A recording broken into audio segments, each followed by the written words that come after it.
नमस्कार मित्रांनो, वॉरियर शेतकरी या यूट्यूब चॅनलमध्ये आपलं सहर्ष स्वागत. मित्रांनो, कांदा पिकामध्ये सर्वात महत्त्वाचं असतं ते म्हणजे कांदा फुगवण, कांद्याची एकंदरीत ओव्हरऑल वाढ आणि कांद्याची एकंदरीत साईज चांगली होणं हे सर्वात महत्त्वाचं कांदा पिकामध्ये असतं. मित्रांनो, आपलं सर्व पीक हे कांद्याच्या कंदामध्ये असतं, त्यामुळे कांद्याचा कंद जेवढा जाड चांगला फुगवण होईल तेवढा आपल्या कांद्याला चांगला मार्केटमध्ये भाव मिळत असतो. तर मित्रांनो, या व्हिडिओमध्ये आपण कांदा फुगवण त्याचप्रमाणे कांद्याचे एकंदरीत शेवटचं पाणी कधी द्यावं याविषयी सविस्तर माहिती पाहूया. त्यापूर्वी चॅनलवर नवीन असाल तर चॅनल सबस्क्राईब करा, लाईक करा, शेअर करा. तर मित्रांनो, आपल्या महाराष्ट्रामध्ये कांदा प्रमुख पीक घेतलं जातं. तर या कांदा पिकामध्ये महत्त्वाचं आहे ते म्हणजे कांद्याची साईज चांगलं होणं. तर मित्रांनो, या कांद्याची साईज चांगली होण्यासाठी आपल्याला प्रॉपर काही गोष्टीकडे लक्ष द्यावं लागणार आहे. त्यामध्ये सुरुवातीची गोष्ट आहे ते म्हणजे तुम्ही ज्यावेळेस कांदा लागवड करता तर त्या कांदा लागवड करताना बेसल डोस वापरणं गरजेचं आहे. तर या बेसल डोसमध्ये आपल्याला मित्रांनो पोटॅश, त्याचप्रमाणे जे काही बेनसल्फ आहे, गंधक ते आणि पोटॅश, त्याचप्रमाणे एक 10-26-26 किंवा 18-46-0 यापैकी कुठलं एक तुम्ही यामध्ये वापरू शकता. अशा पद्धतीने एक बेसल डोस दिल्यानंतर मित्रांनो, आपला ज्यावेळेस कांदा 40 ते 45 दिवसाचा होतो त्यावेळेस जास्तीत जास्त पोटॅश आणि फॉस्फरस असलेले खते यामध्ये वापरा. दुसरा डोस कंप्लीट झाल्यानंतर आपला कांदा व्यवस्थापन खत व्यवस्थापन पूर्ण होतं आणि आपल्या कांद्याची साईज होण्यासाठी सुरुवात होत असते. मित्रांनो, 60 दिवसानंतर आपल्या कांद्याची फुगवण होण्याची सुरुवात होत असते. तर अशा वेळेस आपल्याला 60 दिवसानंतर बिलकुल रासायनिक खत द्यायचं नाही. या ठिकाणी आपल्याला फक्त प्रॉपर पाणी आणि विद्राव्य खत याद्वारेच आपल्याला यामध्ये फवारणी करायची आहे. तर मित्रांनो, आपल्याला ज्यावेळेस 60 दिवसानंतर कांदा झालेला असतो तर अशा वेळेस आपल्याला 70 ते 75 दिवसाला एक फवारणी घ्यायची असते. यामध्ये 052-34 त्याचप्रमाणे एक कीटकनाशक, एक बुरशीनाशक यांचा एक कंबाईन आपल्याला एक फवारणी घ्यायची असते, जेणेकरून आपल्या कांद्याची साईज चांगली होईल, कांद्याची फुगवण होण्यास जबरदस्त आपल्याला यामध्ये परिणाम दिसून येतो.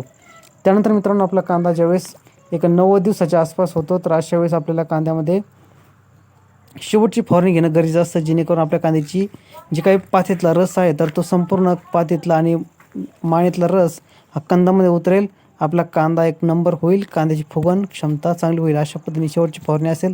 तर मित्रांनो, या शेवटच्या फवारणीमध्ये आपल्याला वापरायचं आहे ते म्हणजे 0050 आणि याचसोबत आपला बोरॉनचा अवश्य वापर करा.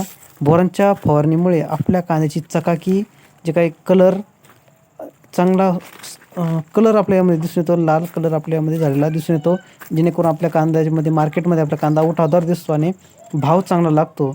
त्याचप्रमाणे जे काही 0050 आहे विद्राव्य खत, तर या विद्राव्य खताचा आपल्या सर्वात महत्त्वाचा फायदा म्हणजे आपल्या पातीतला रस आणि मानेतला रस हा संपूर्ण कंदामध्ये उतरण्यास मदत होते, जेणेकरून आपला कांद्याचा कंद हा जाड आणि मोठा कांदा फुगलेला आपल्यामध्ये दिसून येतो. तर अशा पद्धतीने ही फवारणीची यामध्ये नियोजन आहे. मित्रांनो, 0050 आणि बोरॉनचा अवश्य वापर करा शेवटच्या फवारणीमध्ये. त्यानंतर मित्र आपलं शेवटचं पाणी कधी द्यायचं, तर मित्र आपलं ज्यावेळेस कांदा आपला 90 ते 95 या दिवसाच्या दरम्यान आपला कांदा होतो लागवडीपासून, तर अशा वेळेस आपल्याला एक प्रॉपर आपलं शेवटचं पाणी देऊन घ्यायचं आहे, जेणेकरून कांद्याची साईज चांगली होईल. यानंतर 90 ते 95 दिवसाच्या नंतर बिलकुल पाणी द्यायचं नाही, कारण जर तुम्ही उशिरा पाणी देत राहाल कांद्याची मुळकूज, कांद्याची सड होण्याची दाट शक्यता असते. ज्यावेळेस आपला कांदा काढणी होऊन ज्यावेळेस आपला कांदा चाळीमध्ये भरला जातो तर अशा वेळेस या कांदे खराब होण्याची दाट शक्यता असते. त्यामुळे बिलकुल यामध्ये शेवटचं पाणी हे उशिरा देऊ नका. 90 ते 95 या दिवसामध्येच दिलं गेलं पाहिजे कांद्याच्या लागवडीपासून.